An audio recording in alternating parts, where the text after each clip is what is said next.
The uncertainty reduction theory of Charles Berger. Charles Berger once said, "The beginnings of personal relationships are fraught with uncertainties." Berger's uncertainty reduction theory focuses on how human communications is used to gain knowledge and create understanding. Berger proposes a series of axioms to further explain the connection between his central concept of uncertainty and the 8 key variables of relationship development, which we will discuss a little bit later. Berger notes that there are 2 kinds of uncertainty an individual will face as they set out on their first meeting with a stranger.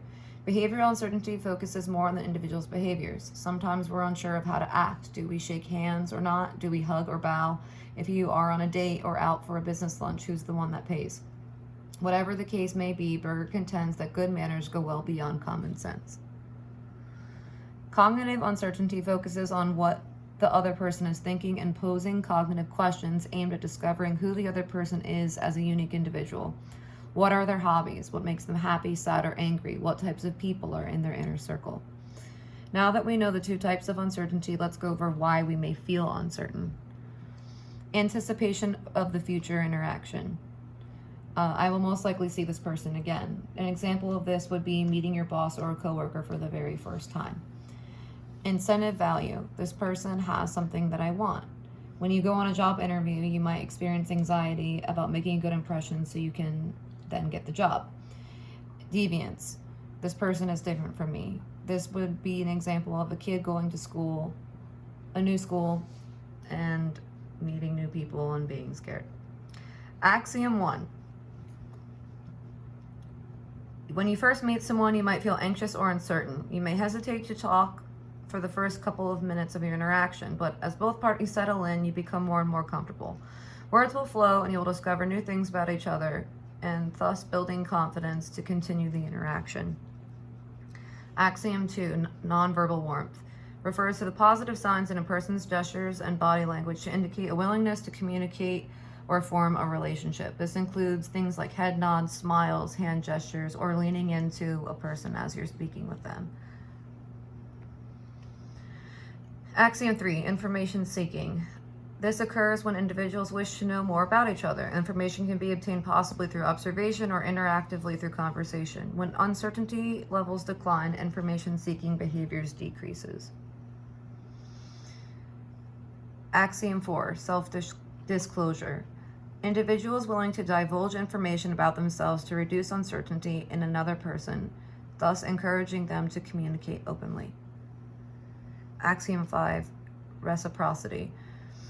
Individuals interested in reducing uncertainty or starting a relationship will reciprocate uncertainty reducing behaviors such as asking questions. Berger states that reciprocal vulnerability is very important in the early stages of a relationship, and often people tend to met out their personal details of their lives at a rate that closely matches their partner's willingness to share intimate information. Axiom 6, similarity.